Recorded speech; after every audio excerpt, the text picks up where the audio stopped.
All right, everybody. Welcome back again to episode 182 of Psycho's Platters, always powered by coffee. So, yep, it's another review episode. For you long Psycho Platters fans, no, I haven't forgotten vinyl. It's just I've realized how much fun I actually have in doing these reviews. So, my next episode, hopefully, will be nice and vinyl. But for today, it's another review. This time of the brand new Lindsey Buckingham Christine McVie album. Yes, this just came out June 9th on Atlantic Records. This is the front, this is the back, this is what it looks like. Now, as everybody knows, Mighty Psycho always has to have information to back up everything, so this is what we're going to talk about here.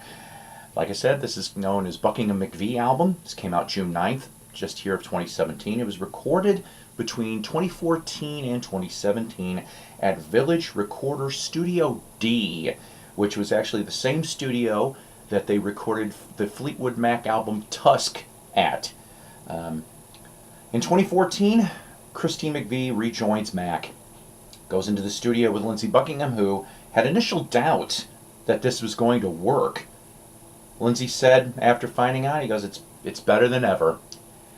Fleetwood and John McVie come to the studio and were making additional contributions to the project.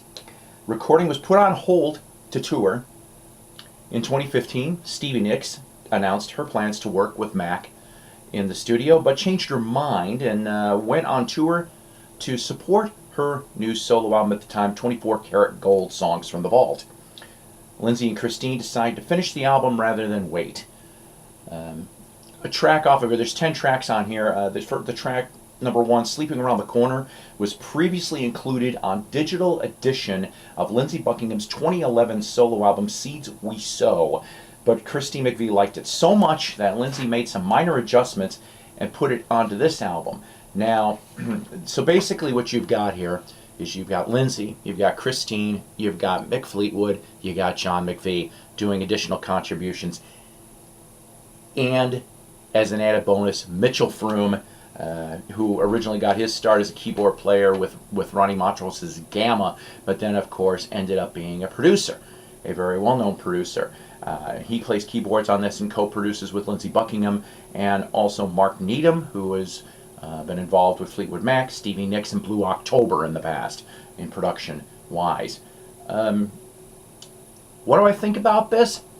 Yeah, you know what?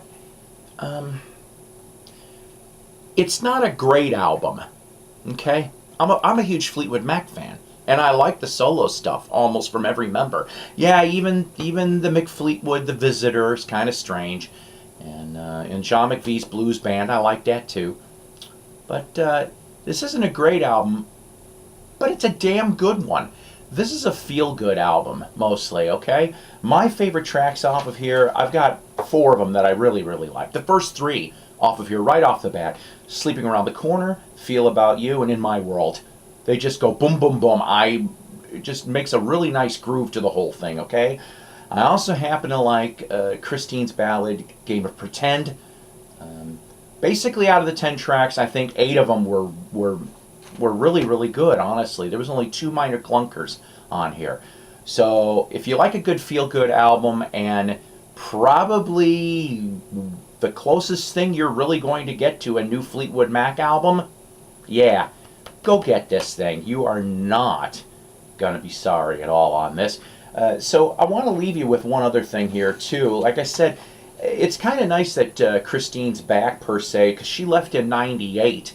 So you're talking 16 years she was gone. Real long time. The last Fleetwood Mac album was Say You Will in April 2003.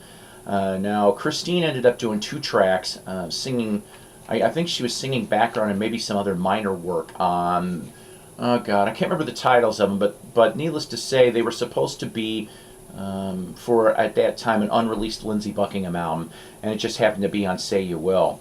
The last complete album that Christine worked on with Mac was Time, which, believe it or not, I'm still looking for that one. I want to hear this for myself. So I want to leave you with one question that I'd like you to put in the comments, please.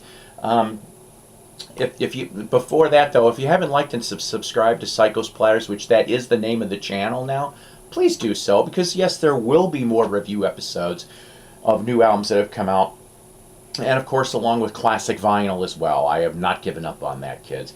But my question for you is this: what, if you're a Fleetwood Mac fan or you like the solo stuff, what is your favorite Fleetwood Mac album? Or what's your favorite Fleetwood Mac song? Or if you're into the solo stuff, you know, if you're into the solo stuff, I think Lindsey's very underrated. I really, really do. He's very underrated. And Christine, you know, is ethereal at times. So Stevie, man, magical, right? Any of those. Go off and tell me what your favorite Mac or Mac-related album or songs are, okay? I'd like to know, truthfully. And going back even to the 60s Mac, I like the blues-related Mac, too. So, and Bob Welch, too, that era. Underrated stuff. All right, so like I said, once again, go get this. You will not be sorry. I ended up spending a little over $10 for this. Not too shabby, kids. Not too shabby. Till next time, take care, God bless, and rock on, and see you.